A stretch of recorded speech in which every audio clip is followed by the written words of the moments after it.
Hello viewers, mathematics के basic भूली बिसरी यादें सीरीज में आपका फिर से स्वागत है। इस वीडियोस में हम लोग ज्योमेट्री की यादें ताज़ा कर रहे हैं और उसी सिलसिले को जारी रखते हुए आज हम लोग पढ़ेंगे ट्रायंगल्स। ठीक है, हम लोग बेसिक बातें फिर से एक बार याद कर लेंगे। तो देखिए, एज यू ऑल नो, आप सबको पता है ट्रायंगल्स इस तरह से एक प्लेन फिगर होता है जो तीन लाइन सेगमेंट्स, जिसको सरल रेखाखंड कहते हैं, उससे घिरा हुआ एक क्षेत्र होता है। ठीक है, द प्लेन फिगर या plain area bounded by three line segments is called a triangle. एक ट्रायंगल में आपको अच्छी तरह पता है, भली भांति पता है कि ट्राइंगल है, तीन का खेल है यहाँ पर। तो इसमें आपको तीन एंगल मिलेंगे और एक ट्रायंगल में तीन साइड होता है। साइड्स को आप कैसे लिखेंगे, जिसको आप हिंदी में क्या कहते हैं?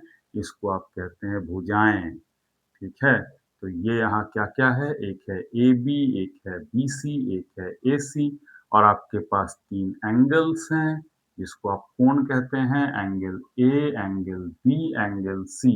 या आप चाहें तो इसी कोण को ऐसे लिख सकते हो, एंगल को एंगल बी ए सी, इसको लिख सकते हो एंगल ए बी सी, और इसको लिखते हो एंगल ए सी बी। तो सबसे पहले हम लोग जानेंगे कि ट्रायंगल्स कितने प्रकार के होते हैं। ठीक है, तो काइंड्स ऑफ ट्रायंगल या जो भी है वो हम पहले याद कर लेते हैं एक बार। तो देखिए, इसमें जो होता है हमारे पास दो आधार होता है, दो बेसिस होता है इसके काइंड्स को जानने का। पहला होता है on the basis of sides, मतलब जिसको हम लोग कहते हैं भुजाओं के विचार से। यहाँ पहला जो हो गया वो हो गया आपका इक्विलैटरल। इक्विलैटरल ट्रायंगल जो होगा, इसे हिंदी में कहते हैं समबाहु त्रिभुज।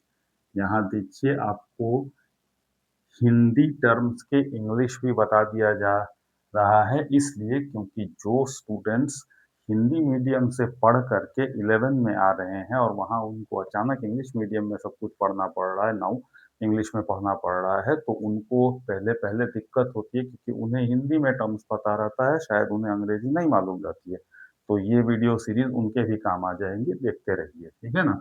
तो समबाहु त्रिभुज आप जानते हैं कि इसमें क्या होते हैं, सारी भुजाएं बराबर होती हैं, ऑल साइड्स आर इक्वल। ठीक है, तो ये होता है। दूसरा होता है जिसको कहते हैं आइसोसेलेस ट्रायंगल, यानी इसको हिंदी में कहते हैं समद्विबाहु। दो साइड्स बराबर होते हैं। ठीक है, तीसरा साइड का पता नहीं।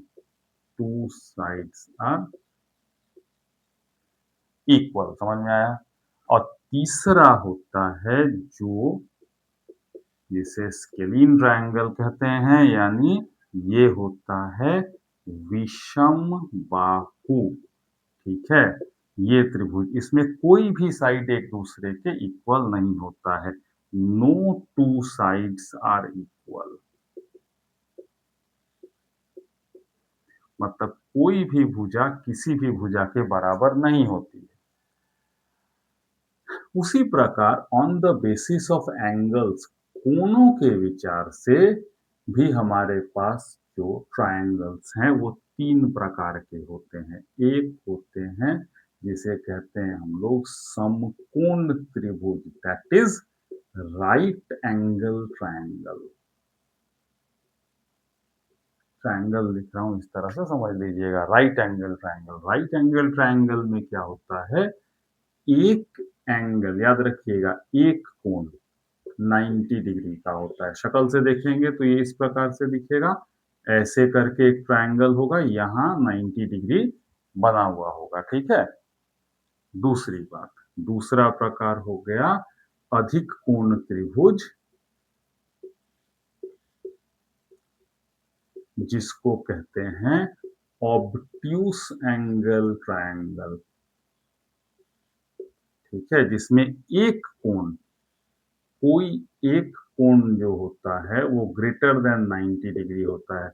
ठीक है? सॉरी इक्वल टू नहीं ग्रेटर देन 90 होता है। हाँ, यहाँ एक बात बता रहा हूँ ग्रेटर देन 90 का मतलब 180 से कम ही होगा, ठीक है? तो अब ये वाला त्रिभुज आपका इस प्रकार का दिखेगा, ऐसा दिखेगा जिसमें एक एंगल आपको ऑब्ट्यूज एंगल मिलेगा यानी अधिक कोण मिलेगा। और तीसरा जो होता है उसे कहते हैं न्यून कोण त्रिभुज, जिसको कहते हैं एक्यूट एंगल ट्रायंगल। इस ट्रायंगल में सारे कोण 90 डिग्री से कम होंगे, ठीक है? All angles less than 90 degree, ठीक है? तो ये हमारे पास हो गया भुजाओं के विचार से और कोणों के विचार से त्रिभुज के प्रकार। अब हम लोग आगे त्रिभुज के अलग-अलग प्रॉपर्टीज के बारे में जानेंगे, ठीक है? चलिए जानते हैं। तो हम लोग जान रहे हैं प्रॉपर्टीज ऑफ ट्रायंगल। एक त्रिभुज की कुछ विशेषताओं के बारे में जान रहे हैं, उनके गुण के बारे में जान रहे हैं, ठीक है? तो देखिए, पहला प्रॉपर्टी है sum of all angles of a triangle is 180 degree. ये तो आप लोग जानते ही होंगे, ये तो हर कोई जानता है, ठीक है ना? मान लीजिए आपको एक ट्रायंगल दिया हुआ रहा, ये 3 एंगल्स को आप जोड़ेंगे तो 180 डिग्री ही आएगा। तो सोच लीजिए अगर आपको कोई बोल दे कि ये एंगल भैया 70 डिग्री है, ये एंगल आपका 60 डिग्री है, तो आप इस एंगल को बताओ, तो आप क्या करेंगे? 180 में से इन दोनों को जोड़ के घटा देंगे, ठीक है ना? 60 प्लस 70 6 7 13, तो 180 में से 130 घटा दिया तो आपको क्या मिल गया? 50 डिग्री आपका आंसर हो गया। ठीक है, एकदम सिंपल। दूसरा प्रॉपर्टी है एक्सटीरियर एंगल का। एक्सटीरियर एंगल जिसको कि हिंदी में कहते हैं बहिष्कोण, बाहर वाला एंगल। कैसे बनता है पहले ये देख लीजिए। मान लीजिए कि आपको ये एक ट्रायंगल दिया हुआ है, ठीक है? और इसमें से कोई एक साइड आप बढ़ा देते हैं, खींच के लंबा करते हैं, ऐसे करके, ठीक है? तो ये वाला जो बाहर के तरफ ये कोण बनता है, ये कहला रहा है बहिष्कोण। समझ गए? अब ट्रायंगल का नाम अगर दे दिया जाए ABCD तो आपका ये कोण बहिष्कोण है, ठीक है? तो कौन सा कोण हो गया? Angle ACD। अब ये किसके बराबर होगा सो देखिएगा, इस ये जो त्रिभुज के अंदर जो 1, 2, 3 एंगल आपको दिख रहा है, इसमें से जो ठीक इसके साथ सटा हुआ एंगल है, जिसको आप लोग क्या कह सकते हैं? इसका रैखिक युग्म यानी लीनियर पेयर, उसको छोड़ करके जो बाकी 2 अन्य जो बाकी जो बचे हुए एंगल्स हैं वो लेंगे। मतलब ये हो गया, ये वाला और ये वाला। इन दोनों को जोड़ करके आएगा बहिष्कोण, मतलब this will be equal to your angle BAC plus angle ABC, ठीक है? BAC प्लस ABC याद रखिएगा ये दोनों, और इन दोनों को क्या कहेंगे? Opposite interior angles.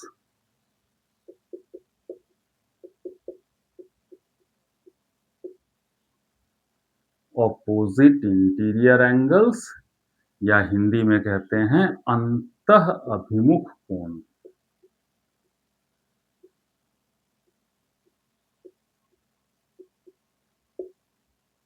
ये होता है। तो समझ में आ गया? अगर आपको ये कोण दिया रहे और एक दिया रहे तो दूसरा निकाल सकते हैं, ये दोनों दिया रहने से ये निकाल सकते हैं, या त्रिभुज के तीनों कोण दिया रहे तो आप तीनों बहिष्कोण निकाल सकते हैं। 2 देने से भी आप निकाल ही लेंगे। जैसे फॉर एग्ज़ाम्पल आपको अगर इस तरह से एक त्रिभुज दिया रहे, मान लीजिए ये एक ऑब्ट्यूज एंगल ट्रायंगल आपको दे रहा हूँ एग्ज़ाम्पल पर, ठीक है? मान लीजिए 120 डिग्री है, मान लीजिए ये वाला 40 डिग्री है और मान लीजिए ये वाला 20 डिग्री है, ठीक है? और आपको कहा जाए कि भाई साहब ये बढ़ा दिया आपका साइड, आप ज़रा बताइए कि ये जो बहिष्कोण है ये कितना होगा?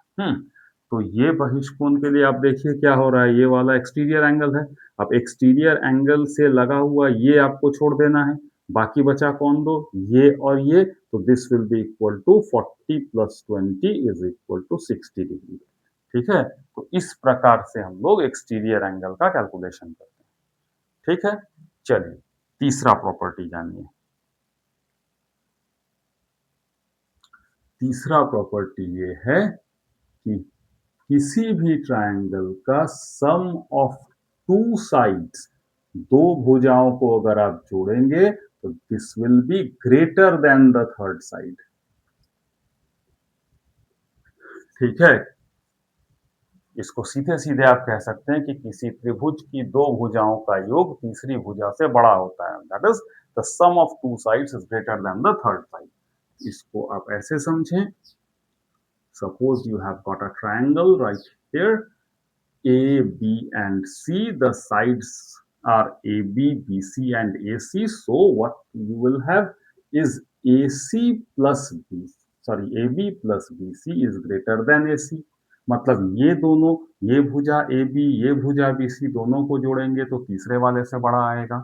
अगर आप AC ले लेते हैं और BC को करते हैं तो तीसरी भुजा जो है AB उससे ये बड़ी होगी। और अगर आप मान लीजिए चलो कि BC और आप AB AC दोनों को ले लेते हो, ऐसे AB प्लस AC, तो ये वाला जो है वो BC से बड़ा आ जाएगा। तो ये होता है। ठीक है, उसी प्रकार difference of two sides is less than third. यही वाला में अगर आप अंतर पकड़ लें, मतलब माइनस करके देखें दोनों भुजाओं का के माप का अंतर, तो वो तीसरे से छोटा आएगा। ठीक है, जैसे यहां मान लो आप AC और AB ले लेते हो, तो AC minus AB less than BC, इस प्रकार से। हाँ, एक बात और है, यहाँ पर देखना पड़ेगा कि देखो, अगर ये वाला जैसे यहाँ चित्र में दिख रहा है कि भाई AC है, बड़ा लग रहा है, तो AC माइनस AB करना सही है, इसका आंसर आपका पॉजिटिव में आएगा। ठीक है, लेकिन अगर आप क्या करते हैं, गलती से मान लीजिए इधर छोटी भुजा रख देते हैं, कोई कोई कर ही सकता है कि AB माइनस AC, फिर कहता है कि हाँ भाई आंसर तो नेगेटिव में आएगा, तो नेगेटिव चीज तो हमेशा पॉजिटिव चीज से छोटा होता है। बात वो नहीं है, आपको दोनों का जो वैल्यू है उसका डिफरेंस ऐसे निकालना है ताकि आंसर पॉजिटिव है, तब देखिएगा कि वो तीसरी वाली भुजा से छोटा आ रहा है। ठीक है ना, ये हुआ। अब जानिए एक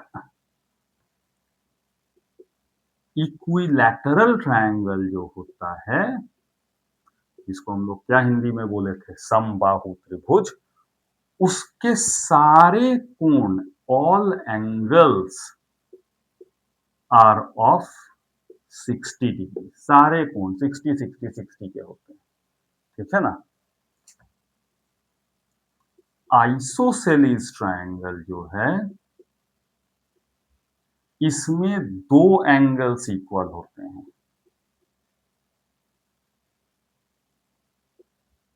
अब कौन से दो एंगल इक्वल होते हैं, सो आप देखिए, जैसे ये एक आइसोसेलेस ट्रायंगल बनाते हैं हम लोग, तो चलिए ये बन गया, आपको दिख रहा है, एक अंदाजा लग रहा है कि ABC ट्रायंगल में AB साइड और AC साइड ये दोनों इक्वल है। ठीक है ना, तो AB और AC के विपरीत ऑपोजिट में जो एंगल बना होगा, जैसे AB के ऑपोजिट कौन सा एंगल बना हुआ है, ये, और AC के ऑपोजिट कौन बना हुआ है, B, ये दोनों आपस में बराबर होगा, मतलब angle B is equal to angle C होगा। ठीक है ना, तो ये कुछ बहुत बेसिक प्रॉपर्टी है ट्रायंगल्स का, ये जानिए और इसको याद रखिए, काम आएगा ना। अब हम लोग जानेंगे एक ट्रायंगल के अंदर कुछ विशेष बिंदु होते हैं, उनके बारे में, उनके वो कैसे प्राप्त किया जाता है। सबसे पहला मीडियन। ठीक है, इसको ना माध्यिका कहते हैं। ये होता क्या है देखिए, कोई ट्रायंगल आप लीजिए, कोई एक वर्टेक्स इसका पकड़ लीजिए, ए बी सी में से कोई भी। हम्म, मान लीजिए आप ये पकड़ रहे हैं, और दूसरा वाला जो साइड है, जो वर्टेक्स आप ले रहे हैं, उसका ऑपोजिट साइड, ठीक है, उसका मिड पॉइंट यानी ये आपको लेना है पी। तो P is what? P is the mid point of BC, बोले तो मध्य बिंदु, मतलब ये वाला इसके बराबर है। अब आप ए से पी को मिलाइए, तो ये जो लाइन सेगमेंट हुआ, ये कहलाएगा मीडियन। अर्थात आप समझ रहे हैं कि any line segment joining a vertex of a triangle to the mid point of opposite side is called a median. माने वर्टेक्स से mid point of the opposite side. तो अगर आप यहां पर वर्टेक्सिस बी को लेते हैं, तो ऑपोजिट साइड कौन है? एसी है।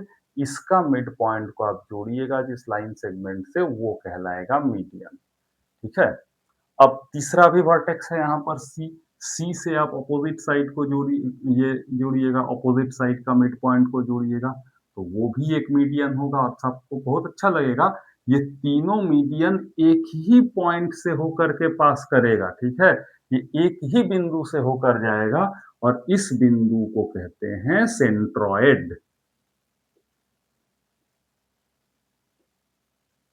हिंदी में कहते हैं केंद्रक या गुरुत्व केंद्र।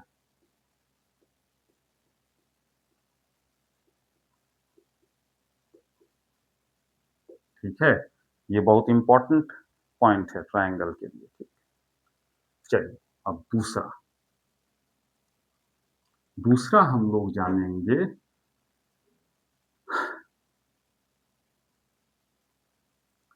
ये एक ट्रायंगल है और इसमें हम लोग क्या कर रहे हैं, एक वर्टेक्स से कोई एक वर्टेक्स ले रहे हैं और उससे विपरीत साइड यानी ऑपोजिट साइड पर परपेंडिकुलर डाल रहे हैं। ये देखिए, सीधा लंब डाल दिया। ऐसे मान लीजिए एक। हम्म तो इस लंब को कहा जाएगा शीर्ष लंब। हिंदी में शीर्ष लंब कहते हैं, इंग्लिश में ऑल्टीट्यूड कहते हैं। ठीक है, ये हो गया। अब इसी तरह से आप तीन शीर्ष लंब डाल सकते हैं। आप सी से यहां इस पर डाल सकते हैं, ये वाले से होकर के आप सॉरी इस पे डाल सकते हैं, जाएगा लेकिन एक ही पॉइंट से। ठीक है ना, इस तरह से। तो तीनों शीर्ष लंब जो हुए, that is three altitude, they are concurrent. Concurrent कहने का मतलब एक पॉइंट से पास करने वाला, और इस पॉइंट को कहा जाता है ऑर्थोसेंटर।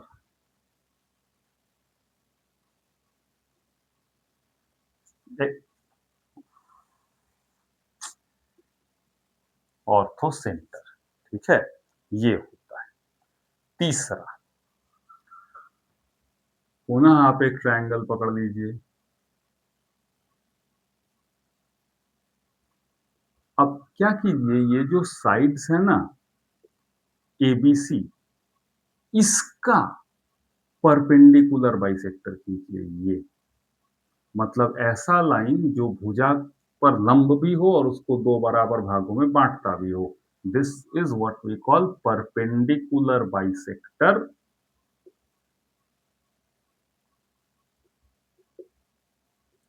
Of side. तो इस प्रकार से तीन परपेंडिकुलर बाइसेक्टर आएगा। एक इसका भी आएगा, ए बी का, और एक एसी का आएगा। ये तीनों भी एक ही जगह पर कटेगा, और इस जगह को हम लोग कहेंगे सरकम सेंटर।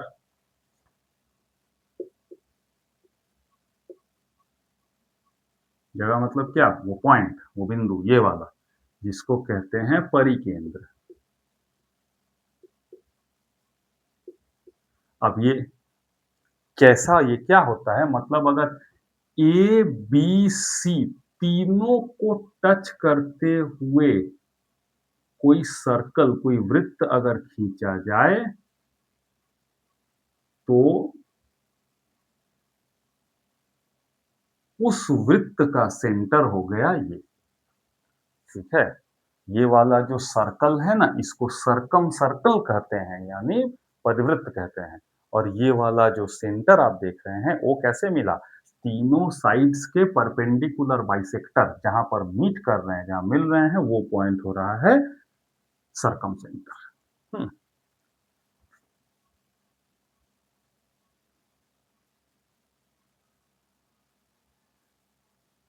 चलिए, फिर वही ट्रायंगल। अब की बार क्या कर रहे हैं, ये जो एंगल है ना, जैसे ये ए एंगल है, ये बी एंगल है और ये सी एंगल है, इनका बाइसेक्टर ले रहे हैं।